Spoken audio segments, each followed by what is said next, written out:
Mes parents m'ont forcé à donner à ma sœur, une ratée, les clés de ma villa de 2,7 millions d'euros, que j'ai mis 10 années brutales à gagner, pour qu'elle puisse la mettre en location. J'ai refusé. Mon père m'a giflé. Sors d'ici, et démissionne de ton poste de présidente directrice générale. J'ai souri à travers la douleur. Papa. Aurais-tu oublié? Il a hurlé, oublié quoi? La gifle a résonné dans la salle à manger. Mon père se tenait au-dessus de moi, le visage déformé par la rage. Sors de cette maison. Tu n'es plus ma fille, et tu es renvoyée de ton poste de vice-présidente. Démissionne, ou je m'assurerai que tu perdes absolument tout. Ma sœur, Amandine, a détourné le regard, coupable mais silencieuse. Elle avait été son pion, envoyé pour demander de l'aide avec ma villa sur la Côte d'Azur de près de 3 millions d'euros, la propriété que j'avais mis 10 années brutales à gagner pendant qu'elle faisait la fête toute sa vie au crochet de papa. Mais il ne s'agissait pas d'aider Amandine à lancer une entreprise de location. J'avais découvert la vérité, mon père cachait près de 1,8 million d'euros d'investissement ratés. Il avait besoin de ma villa comme garantie pour couvrir ses pertes, et quand j'ai dit non, il a essayé de me détruire. Ce qu'il ne savait pas? Je me préparais pour ce moment depuis l'âge de 25 ans. Voyez-vous, ma mère est morte quand j'avais 23 ans. Avant de mourir, elle m'a donné une boîte verrouillée et a murmuré, « N'ouvre pas ceci avant d'être prête à te battre ». À l'intérieur se trouvaient des documents qui allaient réduire en miettes tout ce sur quoi mon père avait bâti sa réputation, la preuve que l'empire qu'il prétendait avoir créé en partant de rien était en réalité financé par l'argent de la famille de ma mère, la preuve qu'il l'avait systématiquement effacé de l'histoire. Pendant 10 ans, j'avais attendu, construit ma carrière, assis mon pouvoir, rassemblé des alliés. Et maintenant, debout dans sa maison, les joues encore brûlantes, j'ai souri. « Papa, aurais-tu oublié? » « Oublié quoi ?» a-t-il hurlé. « Qui possède réellement cette entreprise? Parce que ce n'est pas toi. Ça ne l'a jamais été.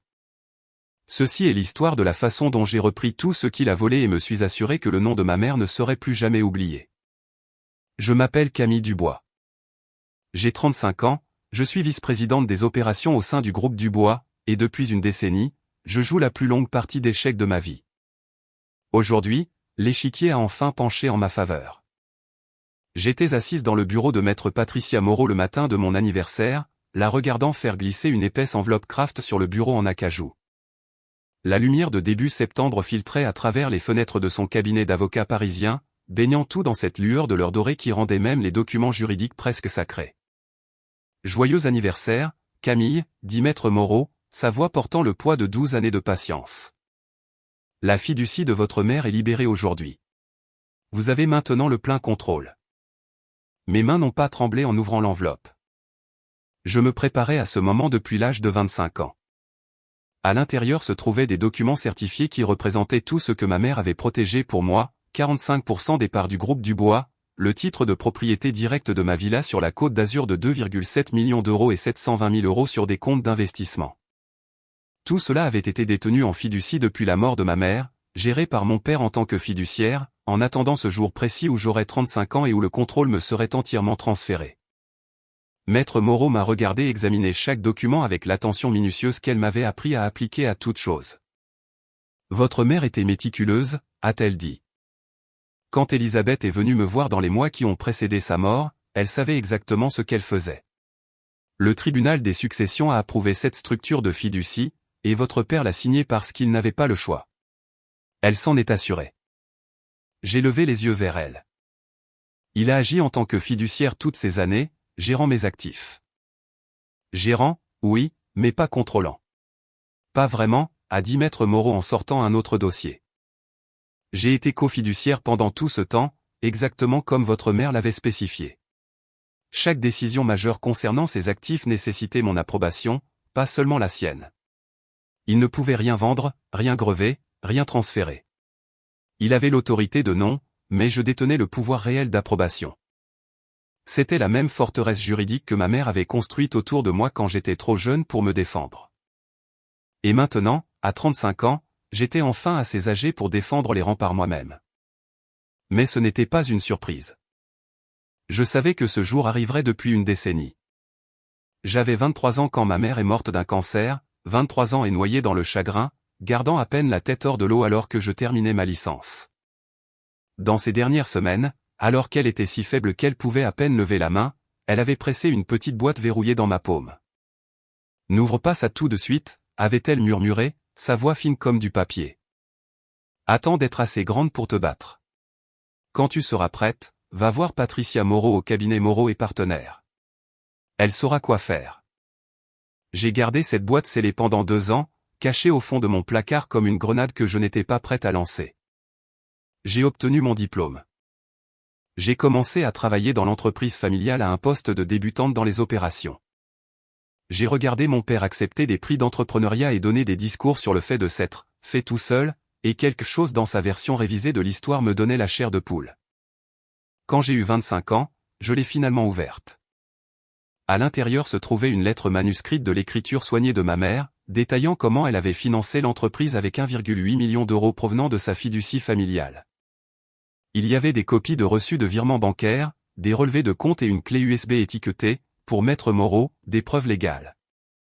Mais c'est le mot glissé au fond que je me rappelle encore mot pour mot, « Camille, ton père m'a épousé par amour, mais il a aussi épousé mon argent. Il n'est pas méchant, mais il est faible. Les hommes faibles font des choses terribles quand leur ego est menacé.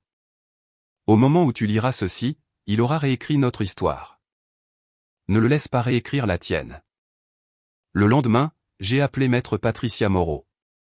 Elle m'a tout montré, les dossiers d'homologation originaux qui listaient les actifs de ma mère comme des biens propres, héritage de sa famille, et non des biens matrimoniaux. L'accord d'exploitation de 1998 montrant Élisabeth Lefebvre-Dubois comme le membre gérant qui avait fondé le groupe Dubois avec l'argent de sa famille, la structure juridique qu'elle avait construite pour me protéger et des actions en fiducie jusqu'à mes 35 ans, avec Maître Moreau comme cofiduciaire pour empêcher mon père d'abuser de sa position. Votre mère savait ce qu'elle faisait, m'avait dit Maître Moreau il y a 10 ans dans ce même bureau. Elle aimait votre père, mais elle n'était pas aveugle à ses faiblesses. Elle vous a donné 10 ans, Camille. Utilisez-les. Construisez votre carrière, construisez votre crédibilité, construisez votre réseau. Quand vous aurez 35 ans, vous aurez le pouvoir légal, mais vous aurez besoin de plus que ça. Vous aurez besoin de respect. C'est donc exactement ce que j'ai fait. J'ai obtenu mon master en administration des affaires à HEC Paris, en étudiant les soirs et les week-ends tout en travaillant à plein temps.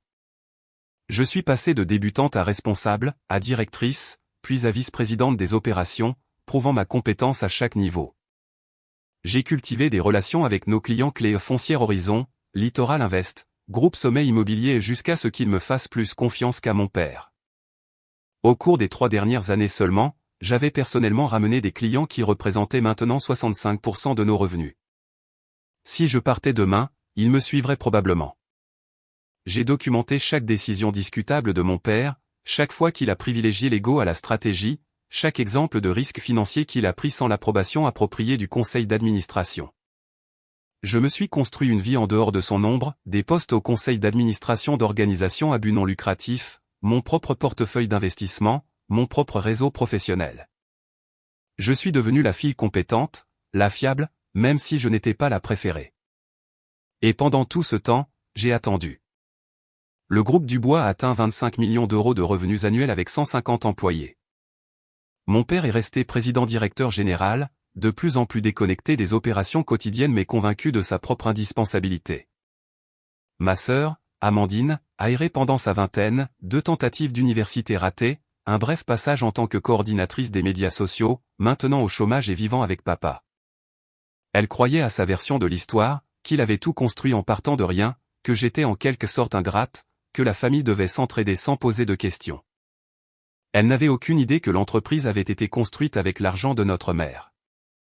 Elle n'avait aucune idée qu'elle en possédait 25% dans sa propre fiducie. Elle n'avait aucune idée que notre père réécrivait l'histoire depuis 12 ans, effaçant la femme qui avait en réalité rendu tout cela possible. Maintenant, assise dans le bureau de Maître Moreau avec les documents de la fiducie enfin entre mes mains, j'ai senti le poids de ces 10 années de préparation se mettre en place comme la dernière pièce d'un puzzle. Que se passe-t-il maintenant, ai-je demandé. Elle a souri, pas chaleureusement, mais avec la satisfaction d'une joueuse d'échecs qui vient de mettre en place une position gagnante. Maintenant, Camille, votre père est sur le point de découvrir qu'il a géré des actifs qu'il ne contrôle plus. Et d'après ce que vous m'avez dit de son comportement récent, je soupçonne qu'il va prendre de très mauvaises décisions en réponse. Elle avait raison. J'avais passé 10 ans à construire ma forteresse, à apprendre le métier, à gagner le respect, à rassembler des preuves et à attendre que le pouvoir légal bascule entre mes mains. Ce que je ne savais pas, c'est que mon père avait passé les 10 mêmes années à construire mon piège. Et dans 2 semaines, il allait le déclencher. 2 semaines après mon anniversaire, j'ai reçu l'avis formel, réunion d'urgence du conseil d'administration, dans 10 jours. Point à l'ordre du jour, restructuration de la direction et planification de la succession. Le moment n'était pas une coïncidence. Mon père avait exactement 10 jours après la libération de ma fiducie pour réaliser qu'il ne contrôlait plus mes actifs. Maintenant, il passait à l'action. Je connaissais la composition de notre conseil d'administration par cœur. 7 membres au total, mon père en tant que président, moi-même, notre directeur financier Jacques Martin, 3 administrateurs externes, et maître Arnaud Fournier, l'avocat de mon père qui était au conseil depuis 15 ans. Mon père contrôlait 4 votes de manière fiable, lui-même, Fournier, et Robert Boyer, qui devait une faveur à papa pour lui avoir attribué des contrats commerciaux des années auparavant. J'avais des alliés potentiels en Jacques et Hélène Martinez, une professeure d'éthique des affaires de Sciences Po Paris. Thomas Patel était le vote décisif, et il gardait son jeu secret. Le matin de la réunion, je suis arrivé en avance. La salle de conférence surplombait la ville, des fenêtres du sol au plafond donnant l'impression que tout était exposé.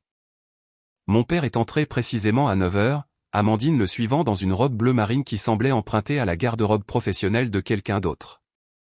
Merci à tous d'être venus, commença papa, sa voix de président-directeur général douce et assurée. J'ai beaucoup réfléchi à l'avenir de cette entreprise, à l'héritage et aux opportunités. Nous avons besoin d'une nouvelle énergie au sommet, de nouvelles perspectives. Il cliqua sur sa première diapositive. La photo d'Amandine apparut avec le titre « Vice-présidente des relations clientèle ». Je propose que nous intégrions Amandine à l'équipe de direction. Elle a d'incroyables compétences relationnelles, un charisme naturel, et il est en qu'elle est une véritable opportunité de contribuer à l'entreprise familiale. Le sourcil d'Hélène s'est légèrement levé. Amandine était au chômage depuis 8 mois. Bien sûr, nous devrons nous réorganiser pour faire de la place, continua papa. Camille a fait un travail exceptionnel en construisant notre infrastructure opérationnelle. Je pense qu'il est temps de la laisser se concentrer entièrement sur cette force. Je propose de la faire passer de vice-présidente des opérations à vice-présidente des affaires internes, rationaliser les processus, gérer les fonctions administratives, vraiment plonger au cœur des systèmes qui nous font fonctionner. Les mots semblaient flatteurs, la réalité était une rétrogradation déguisée en spécialisation. Vice-présidente des affaires internes signifiait aucun contact avec les clients, aucune décision stratégique, aucune visibilité. Je gérerais les fournitures de bureau pendant que ma sœur aurait des réunions avec les clients que j'avais mis 3 ans à cultiver. J'aimerais appeler à un vote, dit papa. Robert Boyer a voté oui immédiatement. Maître Fournier a suivi. Thomas Patel a hésité, puis a levé la main, oui. Le sourire de mon père était triomphant alors qu'il ajoutait son propre vote. 4 contre 3, la restructuration était adoptée. J'ai fait objection pour le procès-verbal, ma voix calme et mesurée.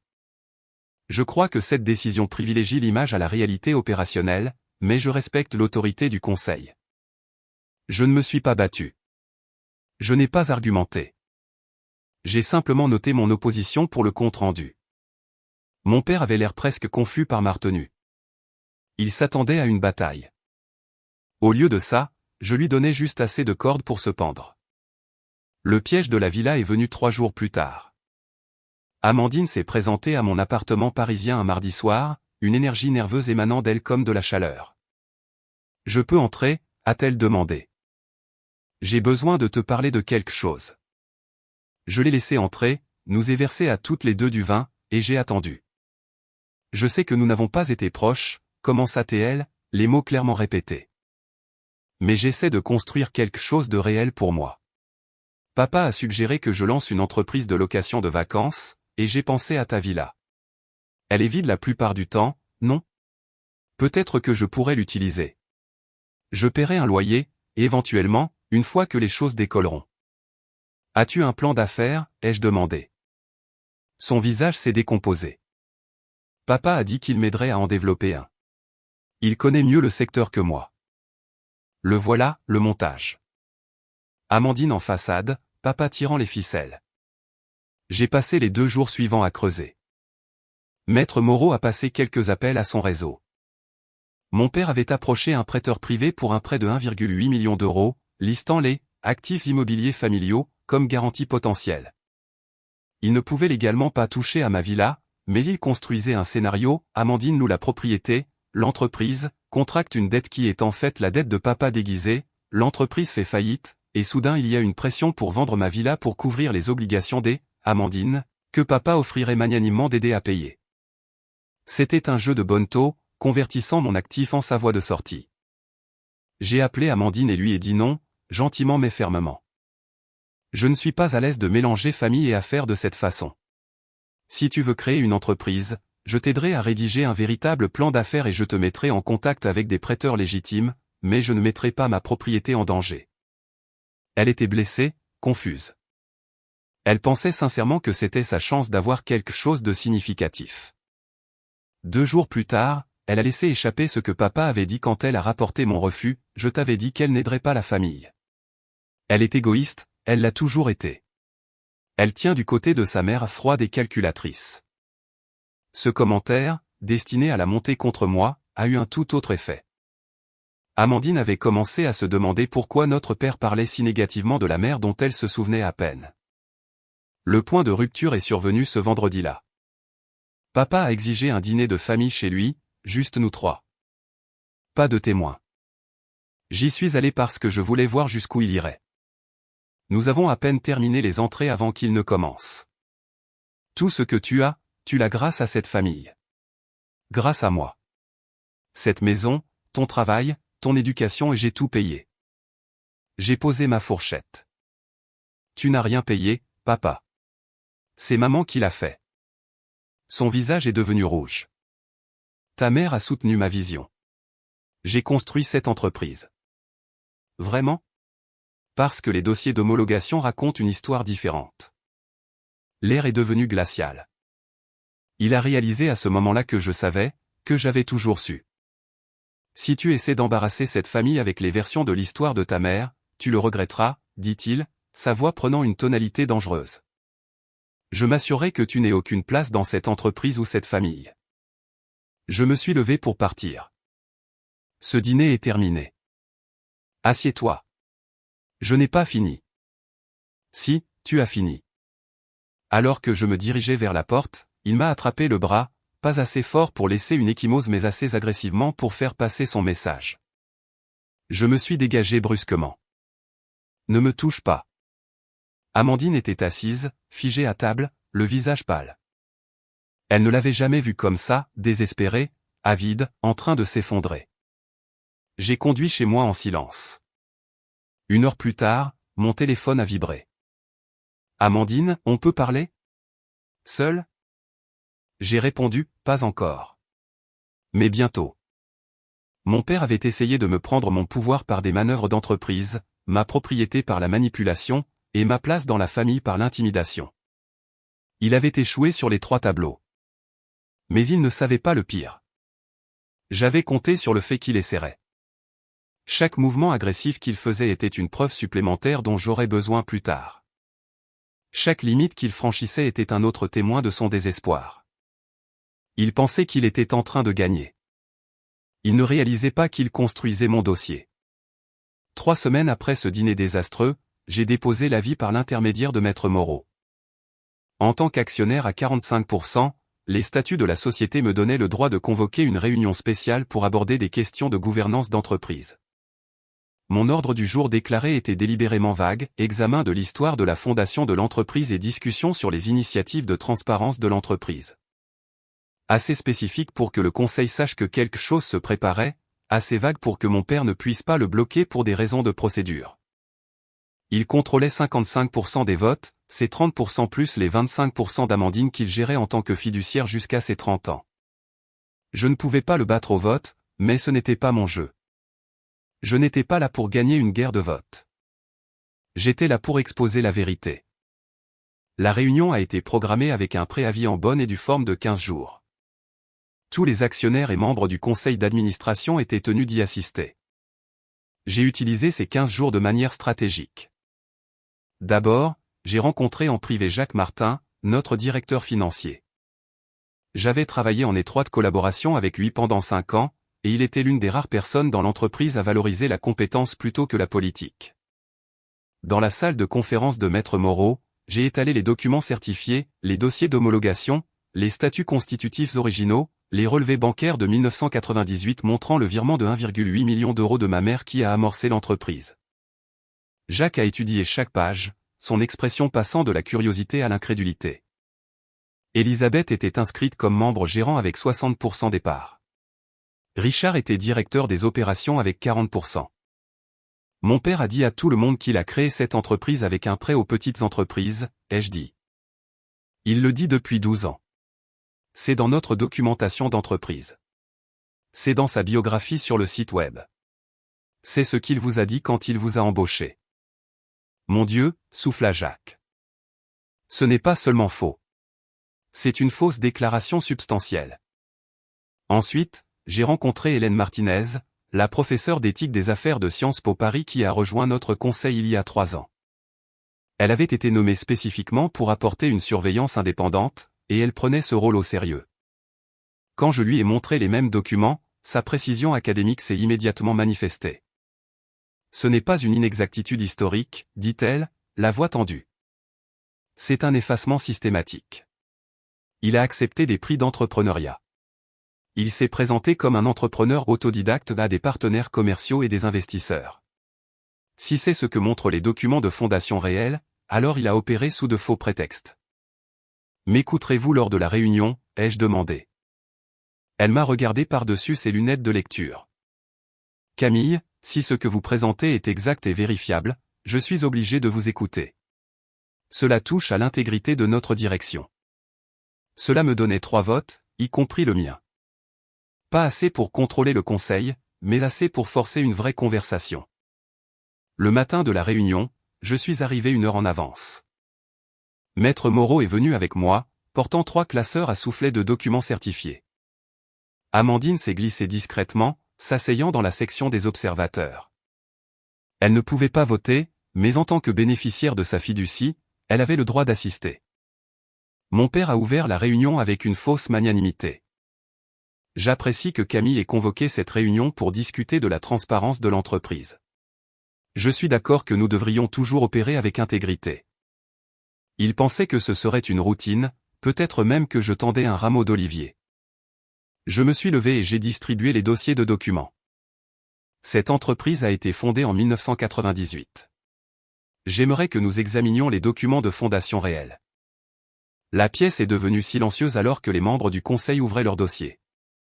À l'intérieur se trouvaient des copies certifiées du greffe du tribunal de commerce et des archives nationales, les statuts constitutifs listant Elisabeth Dubois comme membre gérant, l'accord d'exploitation avec sa signature, les relevés bancaires montrant l'injection de capital initial de 1,8 million d'euros de sa fiducie familiale, les licences commerciales avec son nom comme principal.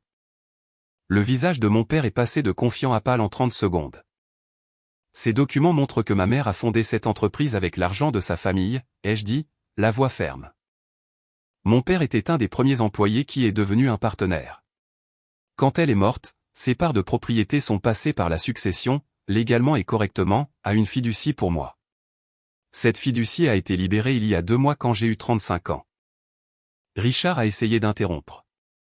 C'est de l'histoire ancienne, sans pertinence pour. Maître Moreau l'a coupé avec douceur. Monsieur Dubois, en vertu des statuts de la société, les actionnaires ont le droit d'examiner les documents de fondation de l'entreprise. Veuillez laisser Madame Dubois continuer. Hélène a pris la parole. Richard, j'aimerais entendre cela. J'ai continué. Je ne conteste pas le processus légal. Ce que je conteste, c'est le récit. Pendant 12 ans, mon père a dit aux employés, aux membres du conseil et aux partenaires commerciaux qu'il a construit cette entreprise à partir de rien. Il a accepté des prix d'entrepreneuriat. Il a donné des discours sur le fait de s'être fait tout seul. Rien de tout cela n'est vrai. Le silence était profond. Robert Boyer, l'un des votes loyaux de papa, a essayé de minimiser la chose. C'est une querelle de famille pour des crédits. Cela n'affecte pas les opérations de l'entreprise. Cela affecte tout, ai-je répondu. Ce conseil prend des décisions basées sur la confiance et le leadership. Comment pouvons-nous faire confiance à un président-directeur général qui a systématiquement effacé la véritable fondatrice de l'histoire de l'entreprise? C'est alors que Jacques a pris la parole. Nous avions soigneusement coordonné cela. Puisque nous discutons de transparence, j'aimerais aborder certaines préoccupations concernant des décisions financières récentes. Il a distribué son propre rapport, et j'ai vu le visage de mon père se vider complètement de sa couleur. Au cours des 18 derniers mois, Richard a fait plusieurs investissements à haut risque en utilisant le capital de l'entreprise sans l'approbation complète du conseil. Il les a classés comme dépenses opérationnelles ou pour éviter la surveillance. Exposition actuelle, 1,6 million d'euros de pertes. Nous couvrons les déficits en retardant les paiements des fournisseurs et en utilisant des lignes de crédit. Certaines relations avec les fournisseurs ont été endommagées. Richard a retrouvé sa voie. C'étaient des risques commerciaux calculés, tout à fait dans le cadre de mon autorité en tant que président-directeur général. Il nécessitait l'approbation du conseil pour des montants supérieurs à 225 000 euros, a dit Jacques. Vous les avez structurés pour qu'ils apparaissent comme de multiples dépenses plus petites. La voix d'Hélène était glaciale. C'est de la comptabilité trompeuse, Richard. Thomas Patel, notre vote décisif, s'est penché en avant. L'entreprise est-elle en danger financier? Pas un danger immédiat, a dit Jacques. Mais nous devons régler cela avant que ça ne devienne critique. Je me suis de nouveau levé. Je ne suis pas ici pour détruire quoi que ce soit. Je suis ici pour sauver ce que ma mère a construit. Je propose que nous votions sur 3 points. Premièrement, rebaptiser l'entreprise Groupe Dubois-Lefebvre, en l'honneur des 2 noms fondateurs. Deuxièmement, que Richard démissionne de son poste de président-directeur général et que le conseil nomme une direction intérimaire. Troisièmement, un audit indépendant de toutes les décisions financières des 2 dernières années. Le vote nécessitait 4 des 7 membres du conseil. Hélène a levé la main immédiatement. Jacques a suivi. Thomas a hésité un seul instant avant de voter oui. Puis, j'ai ajouté mon propre vote. La motion a été adoptée, 4 voix contre 3. Mon père a regardé les mains levées comme si elles avaient trahi tout ce en quoi il croyait sur son propre pouvoir. C'est un coup d'État, dit-il, la voix brisée. Vous avez retourné mon propre conseil contre moi. Non, papa, ai-je dit doucement. Je leur ai montré la vérité. Tu t'es exclu tout seul. Amandine était assise, figée sur sa chaise d'observatrice, apprenant pour la première fois que tout ce qu'elle avait cru sur notre histoire familiale était un mensonge. Richard est sorti en trombe. Le conseil a nommé Jacques comme président-directeur général par intérim. Quand ils m'ont demandé si je voulais être considéré pour le poste, j'ai refusé. Je resterai vice-présidente des opérations dans mon rôle réel, pas le poste diminué que mon père avait essayé de m'imposer. Je ne voulais pas le pouvoir. Je voulais l'honnêteté. Et enfin, après 12 ans, la vérité était consignée, là où elle devait être. 2 semaines après que mon père soit sorti de cette salle de conseil, j'étais assise dans le bureau de Maître Moreau et je signais la plainte, Camille Dubois contre Richard Dubois. Les mots semblaient étranges sur le papier juridique formel, finaux, irréversible. Le procès alléguait un manquement à l'obligation fiduciaire, un détournement d'actifs, une fraude et une fausse déclaration. Pendant 12 ans, mon père avait été fiduciaire de mon héritage, et les fiduciaires ont une obligation fondamentale, agir dans le meilleur intérêt du bénéficiaire. Au lieu de cela, il s'était attribué 765 000 euros par an en tant que président-directeur général, bien au-dessus du marché pour une entreprise de notre taille, il avait utilisé les ressources de l'entreprise pour des investissements personnels, et il avait systématiquement freiné ma progression de carrière pour m'empêcher de menacer sa position. Les calculs de Maître Moreau montraient environ 2,9 millions d'euros de dommages à mes intérêts sur ces 12 ans. Nous avons également intenté une action distincte contre l'entreprise elle-même techniquement, en poursuivant une entité que je possédais en partie, mais légalement nécessaire pour corriger les registres de l'entreprise, récupérer les fonds détournés et établir des contrôles financiers appropriés. Il ne s'agissait pas de destruction, il s'agissait de protection. Mon père a été signifié à son domicile. Son avocat lui a coûté une avance de 45 000 euros, avec des coûts totaux pouvant atteindre 270 000 euros ou plus. J'ai appris par le réseau de Maître Moreau que son avocat avait conseillé un règlement immédiat. Mon père a refusé. Je ne la laisserai pas m'humilier comme ça. Nous nous battons. Son avocat savait que l'affaire était faible. Les dossiers d'homologation sont publics, la mauvaise gestion financière était documentée, et le manquement à l'obligation fiduciaire est presque impossible à défendre quand on s'est enrichi aux dépens de son bénéficiaire. Le procès est devenu public en quelques jours. Les publications spécialisées ont titré « La fille du fondateur du groupe Dubois poursuit son père, président-directeur général, pour l'entreprise familiale, et « Une société de gestion immobilière embourbée dans un conflit de propriété ». D'autres entreprises où mon père siégeait dans des comités consultatifs lui ont discrètement demandé de se retirer. Les partenaires commerciaux ont cessé de répondre à ses appels. Son cercle social, largement construit sur son statut de président-directeur général, s'est évaporé. Pendant ce temps, Amandine faisait ses propres recherches. Elle m'a appelé 3 semaines après l'assemblée des actionnaires, la voix faible. On peut se voir ? Nous avons choisi un café neutre à mi-chemin entre nos appartements. Elle avait l'air fatiguée, comme si elle n'avait pas dormi. J'ai parlé à grand-mère Lefebvre, dit-elle, la mère de maman. Je ne lui avais pas parlé depuis des années. Papa trouvait toujours des excuses pour que nous ne puissions pas lui rendre visite. Elle m'a tout raconté. Comment maman était l'ambitieuse, comment elle a hérité de l'argent de sa propre grand-mère et l'a utilisé pour démarrer l'entreprise, comment papa n'était qu'un gestionnaire immobilier dans une entreprise concurrente qui lui avait tapé dans l'œil. Je l'ai regardé assimiler des informations qui auraient dû être siennes depuis toujours. J'ai aussi obtenu mes documents de fiducie de Maître Moreau, a poursuivi Amandine. Mais 25% ne provenaient pas du travail de papa. Ils provenaient de la succession de maman. Il m'a laissé penser que je vivais de sa générosité, mais ça a toujours été mon héritage. Oui, ai-je dit simplement. Il m'a utilisé, sa voix s'est brisée, pour t'atteindre, pour essayer de prendre ta villa. Je l'ai aidé sans même savoir que je faisais partie d'un complot. Tu as été manipulé, ai-je reconnu. Mais tu as aussi choisi de ne pas remettre en question des choses qui ne collaient pas. Nous allons toutes les deux devoir vivre avec ça. Elle a pleuré alors, doucement, dans son café. Que se passe-t-il maintenant ? C'est à toi de décider. Tu as 25% de l'entreprise. Quand ta fiducie sera libérée dans 2 ans, tu auras le contrôle des votes. Tu peux te ranger du côté de papa, de mon côté, ou prendre tes propres décisions. Mais je te suggérerais de commencer à penser par toi-même au lieu d'attendre que quelqu'un te dise quoi penser. Ce n'était pas chaleureux, mais c'était honnête. Notre relation n'était pas réparée, mais quelque chose avait changé, de brisé à potentiellement réparable. Le procès a traîné pendant 6 mois d'instruction, déposition, demande de documents, audit financier.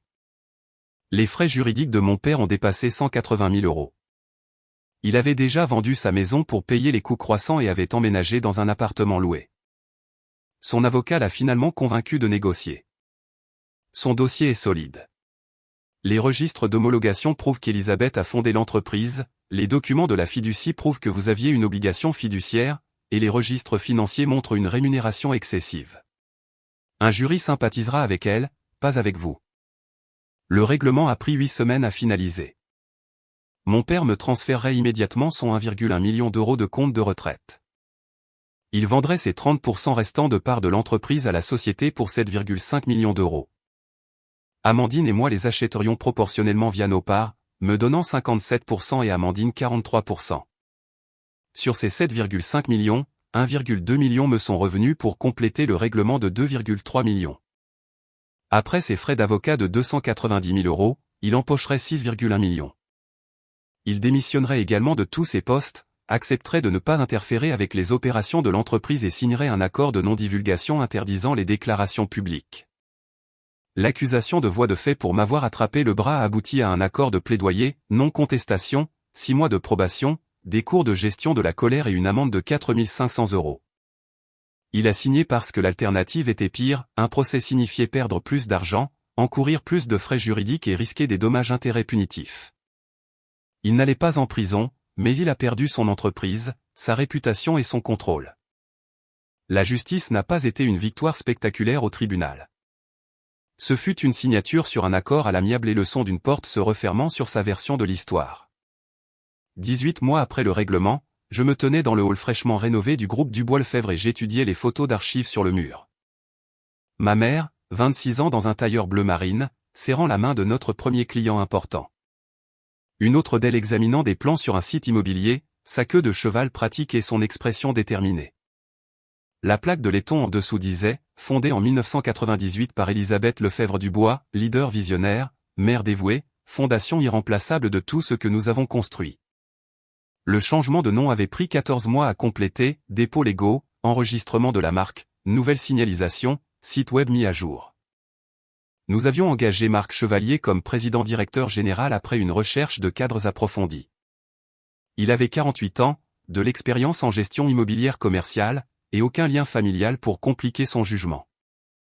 J'avais soutenu avec enthousiasme la décision du conseil. Je ne me suis pas battu contre mon père pour recréer une dynastie familiale, je me suis battu contre lui pour restaurer la vérité et créer une gouvernance saine. Les revenus avaient augmenté de 18% depuis le changement de direction. Les clients appréciaient le professionnalisme et la transparence de notre nouvelle culture. Nous avions institué des contrôles financiers appropriés, des administrateurs indépendants sans liens familiaux, une rémunération des dirigeants indexée sur les normes de l'industrie, toutes les décisions de plus de 90 000 € nécessitant l'approbation du directeur financier et la notification du conseil. Nous avions également créé la bourse Elisabeth Lefebvre-Dubois, financée par 2% des bénéfices de l'entreprise, pour les femmes entrant dans l'immobilier commercial ou la gestion d'entreprise. Ce n'était pas grandiose, c'était une reconnaissance discrète de celle qui a bâti ces fondations. Amandine travaillait maintenant dans mon département en tant que coordinatrice de projet. Pas un poste de vice-présidente qu'on lui avait donné, mais un poste de débutante. Elle y avait insisté. J'ai besoin d'apprendre le métier depuis le début. Je ne veux pas d'un autre raccourci. Elle était compétente mais pas brillante, appliquée mais pas exceptionnelle, et c'était parfaitement bien. Elle développait de vraies compétences et gagnait un vrai respect. Quand sa fiducie serait libérée l'année prochaine, elle aurait le contrôle des votes de ses 43% et comprendrait réellement ce pourquoi elle votait. Nous déjeunions ensemble une fois par mois. Parfois c'était gênant, parfois nous parlions de travail et de rien de plus profond, mais c'était réel, construit sur l'honnêteté au lieu des manipulations de notre père. La villa était aussi devenue quelque chose de différent. Je l'avais rénovée pour honorer la présence de ma mère, pas l'effacer. Son bureau à domicile exposait maintenant ses journaux d'affaires originaux, que ma grand-mère m'avait offerts, ainsi que des photographies de la fondation de l'entreprise et le premier contrat encadré qu'elle ait jamais signé. C'était un musée privé, un rappel de ce qui a failli être perdu. Mais je n'y vivais plus. L'espace semblait trop grand, trop lourd de souvenirs à la fois beaux et douloureux. Je gardais un appartement moderne à Paris pour la vie de tous les jours et utilisais la villa le week-end. C'était aussi devenu le siège de la fondation Elisabeth Dubois, créée avec 450 000 € de mon règlement. Nous fournissions des subventions et des ressources aux femmes quittant des situations familiales de contrôle, abus financiers, conflits d'entreprise familiale, vol d'héritage. Maître Moreau était présidente du conseil, ma grand-mère était membre honoraire, et Hélène Martinez de notre conseil d'entreprise était trésorière. Nous aidions 15 à 20 femmes par an, pas une opération massive, mais significative. Une femme de 42 ans, qui avait poursuivi son père pour avoir volé l'entreprise de bijoux de sa défunte mère, m'a envoyé une note que je garde toujours dans le bureau de ma mère, merci de montrer qu'il est possible de se battre et de gagner sans devenir cruel. Je pensais devoir choisir entre la famille et la justice. Vous avez prouvé que je pouvais choisir à la fois la vérité et la guérison. Chaque année, le jour de l'anniversaire de ma mère, j'invitais les femmes de la fondation à la villa pour déjeuner. Pas de discours, pas de programme formel, juste de la bonne nourriture, une vue sur l'océan, et des histoires sur les femmes qui ont cru en elles. Cela a guéri quelque chose en moi que je ne savais pas encore briser. Mon père vivait maintenant à 90 minutes de là, à Aix-en-Provence, dans un modeste appartement. Ces 6,1 millions d'euros, après l'achat de l'appartement et le paiement des charges légales, s'étaient réduits à environ 4 millions en investissement, assez pour vivre mais nécessitant une gestion prudente. Il a essayé de travailler comme consultant, pas de client, a essayé de rejoindre des conseils d'administration d'organisations à but non lucratif, discrètement refusé après vérification des antécédents. À 63 ans, il était effectivement à la retraite, professionnellement invisible. Amandine avait accepté de le rencontrer pour un café une fois, il y a 6 mois, puis lui avait dit qu'elle n'était pas prête pour plus. Je n'ai jamais répondu à ses lettres. J'ai entendu par des contacts de l'industrie qu'il recevait toujours le rapport annuel en tant qu'ancien actionnaire. Je me suis demandé s'il voyait la photo de ma mère à l'intérieur, restaurée à la place d'où il avait essayé de l'effacer. Un samedi soir, je me tenais sur la terrasse de la villa, regardant le coucher du soleil. Mon téléphone a vibré. Amandine, j'ai signé mon premier contrat aujourd'hui. Un petit, mais le mien.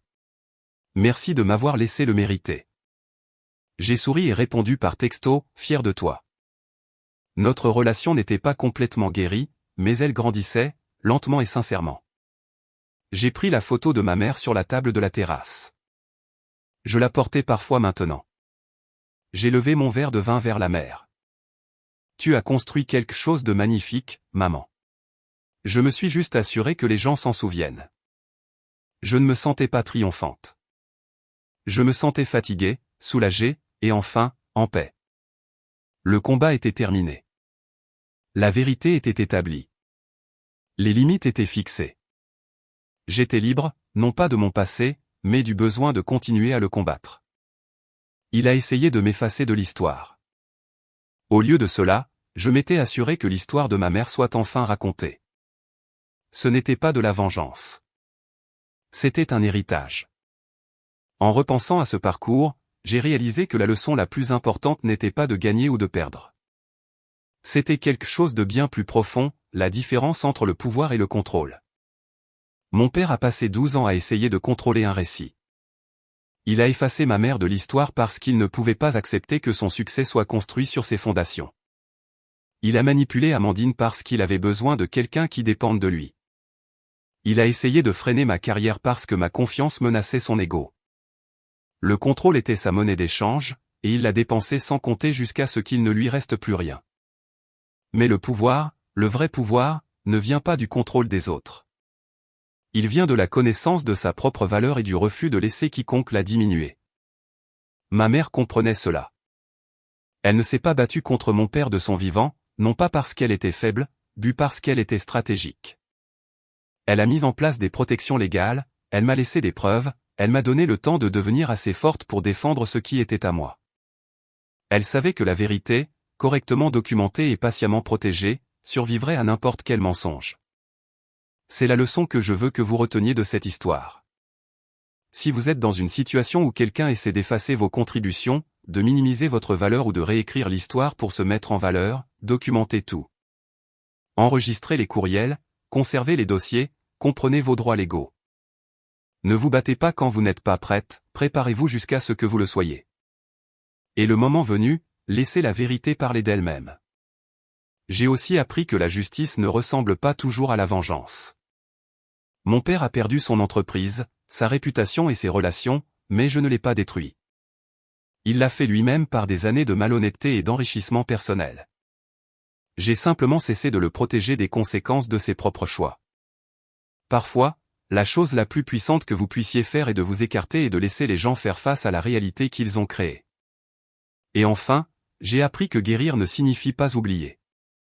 Amandine et moi n'aurons probablement jamais la relation de sœurs proches que nous aurions pu avoir si notre père n'avait pas passé des années à nous diviser, mais nous avons quelque chose de plus précieux, l'honnêteté. Nous construisons une relation basée sur qui nous sommes réellement, pas sur qui quelqu'un nous a dit d'être. C'est un travail lent, un travail inconfortable, mais c'est réel.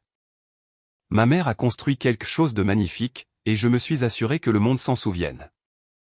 Pas par vengeance, mais parce que la vérité compte. Parce que les contributions des femmes comptent. Parce que la prochaine génération mérite de connaître la véritable histoire, pas la version édulcorée qui protège les égos des hommes puissants. Si cette histoire a résonné en vous, si vous vous êtes déjà senti effacé, ou sous-estimé, ou manipulé par quelqu'un qui était censé vous protéger, je veux vous entendre. Laissez un commentaire ci-dessous pour me raconter votre histoire. Quelle vérité vous battez-vous pour protéger? Quelle limite êtes-vous enfin prête à fixer? Votre voix compte, et cette communauté est là pour vous soutenir. Et si vous avez trouvé de la valeur dans cette histoire, veuillez vous abonner à cette chaîne et activer la cloche de notification. Chaque semaine, nous partageons des histoires de personnes réelles qui se sont battues pour la justice, ont fixé des limites